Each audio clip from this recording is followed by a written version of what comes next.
So as a Libra rising, your health can be somewhat a bit compromised, and you have to be careful because Pisces is a very soft sign. Its energy is soft, and it has this vulnerability about it where it's not necessarily weak, it's just very soft.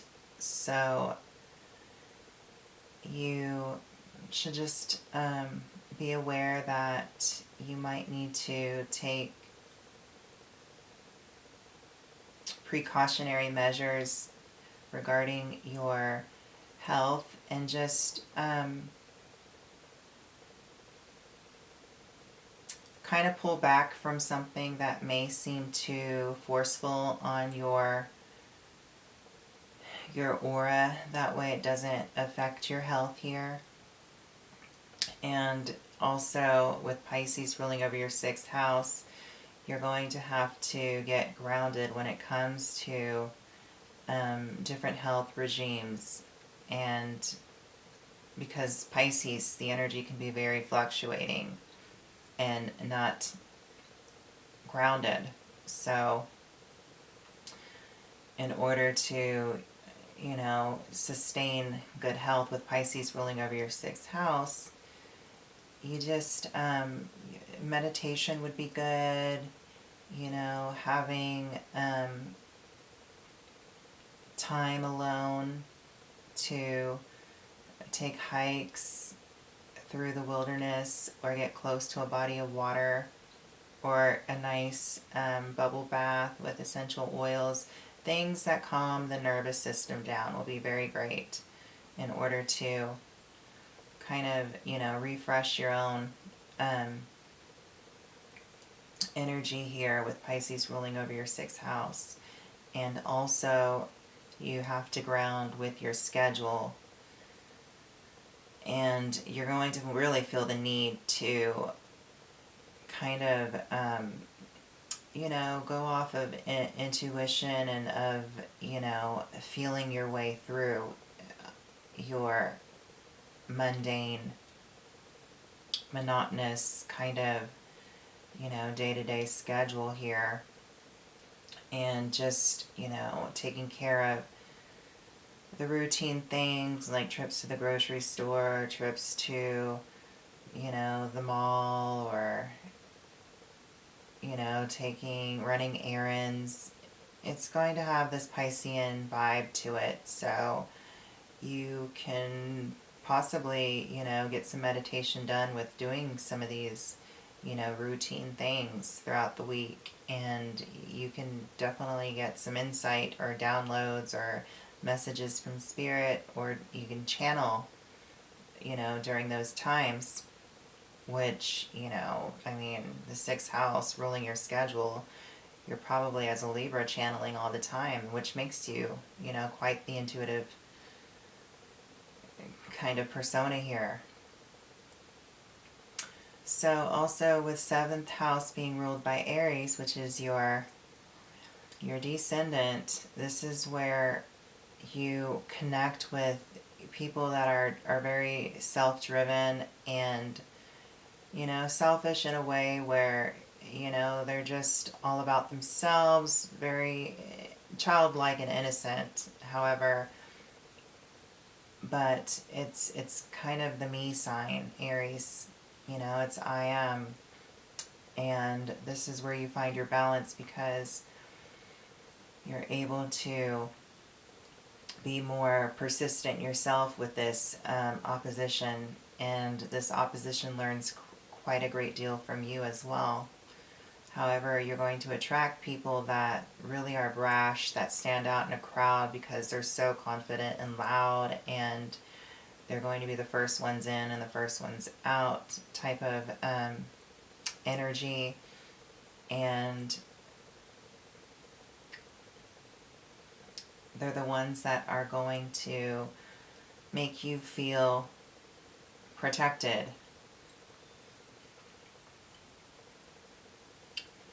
And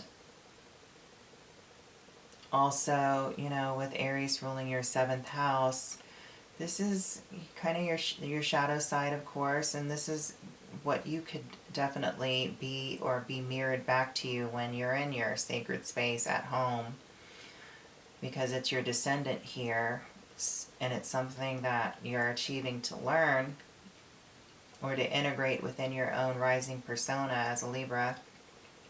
And you can feel, compelled to want to put yourself first at times, or it's all about you. And it's not necessarily a bad thing. This is just the energy of this, cardinal fire here. It's the one that wants to lead. It's the one that wants to initiate action. It can be forceful here. So these are some of the characters or the partnerships that you can draw to you with Aries ruling your 7th house. And then we move into the 8th house, which is ruled by Taurus. So this is where you find your arousal factor with stability and fixed earth, and very kind of just being attracted to sensual pleasures, the smell, the taste, the touch, the sight, the sound. This is what really gets you off on a deeper level. And this is where your depths is. Taurus, this is what really sustains you in intimacy and grounds you in that whole dynamic of, marriage and partnership, and, standing the test of time, just having this material connection with a partner where, this is where you get possessive with your 7th house connection to Aries, and not knowingly, with Taurus rolling over your 8th house, this is what makes you feel alive. And you can be quite, stubborn here on a deeper level when you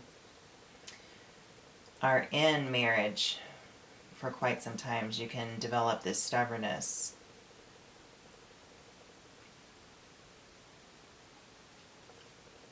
With feeling, possessive over your partner, because you're just used to the comfort of it. And also with Taurus ruling your 8th house here,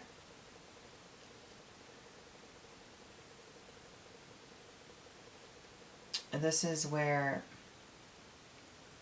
you really understand the whole death and rebirth dynamic, and it doesn't affect you because you understand that it's part of life here.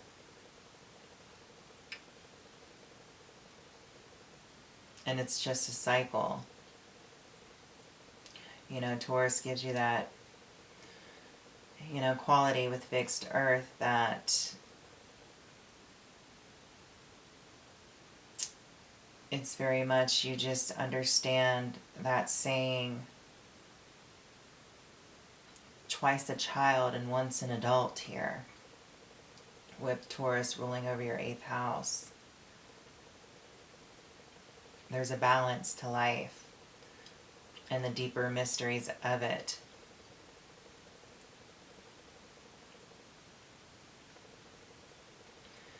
So with a Libra rising, your 10th or your 9th house will be ruled by Gemini. So here, this is where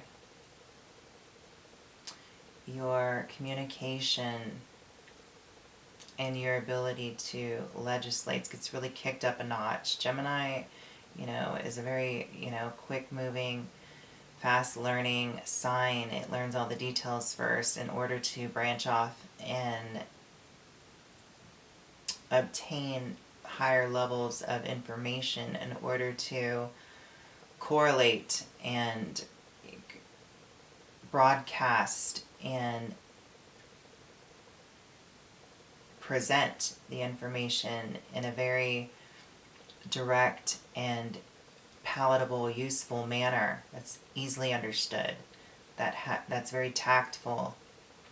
So, the ninth house being ruled by Gemini, mutable air, it gives you this flexibility and this adaptability to being, open to learning, open to different cultures, open to different philosophies, and you're curious about it with Gemini. And not only curious, but you want to test this, you want to test that. And at the end of the day, this is all helping your mind develop a sense of learning, a sense of communication style, and also being a great manifester when it comes to higher forms of knowledge, spirituality, and religion, and how to integrate all of this into the ability to learn, to teach, and to broadcast, communicate, and to really kind of open up that horizon to the possibilities of so much more to be understood here.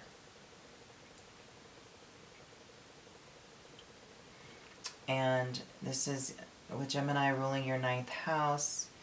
You definitely have the need to, just travel within the mind, within the learning process. So, looking back through ancient history is definitely, something. How did they debate during the older times? How did they create fairness during the older times? What were the laws of the land during the older times? This is what sparks your interest here with Gemini ruling the ninth house, and you pay attention to the details of how things were orderly. And this is something that, you learn and you want to communicate about. Moving into the 10th house with the Libra persona, it's ruled by Cancer. So this is on your midhaven, and this is where you get sentimental and emotional with your place in the world and what it is that you're to put out. You want to create this, protective barrier within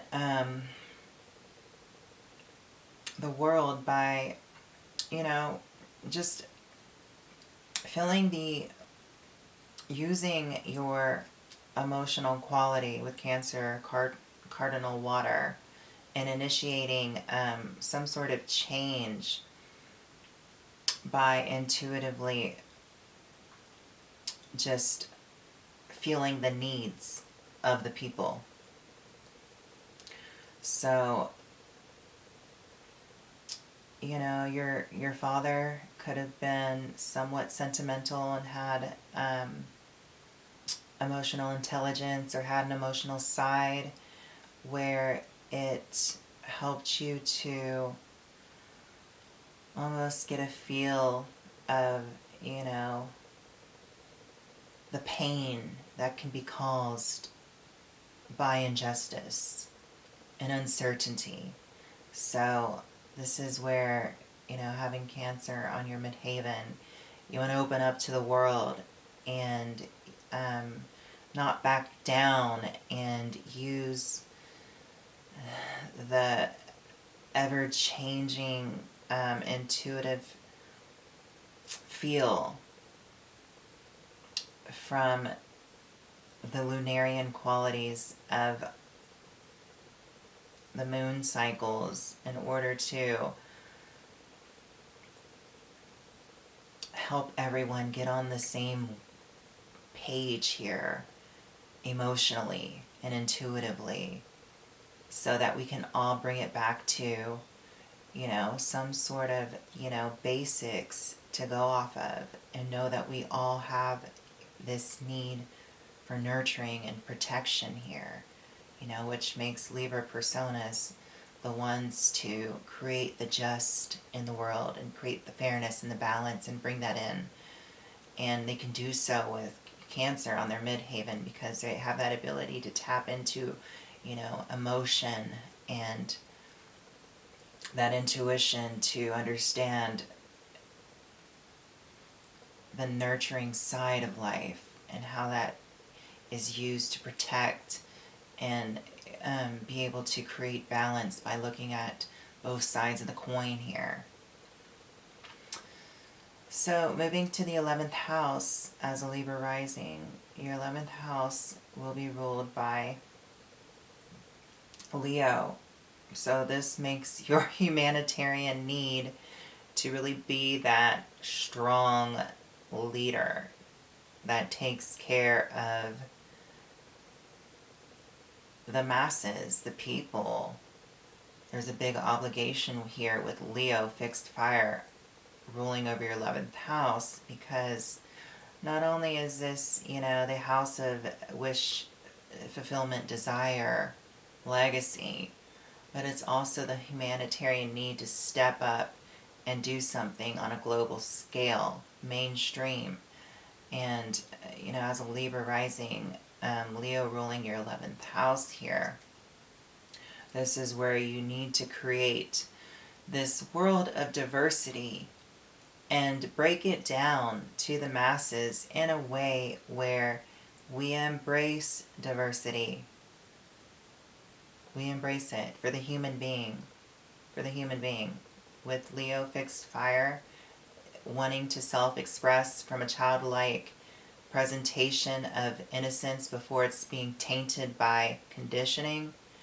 You want to do what's best for, human being in embracing diversity and what it has to offer, not embracing,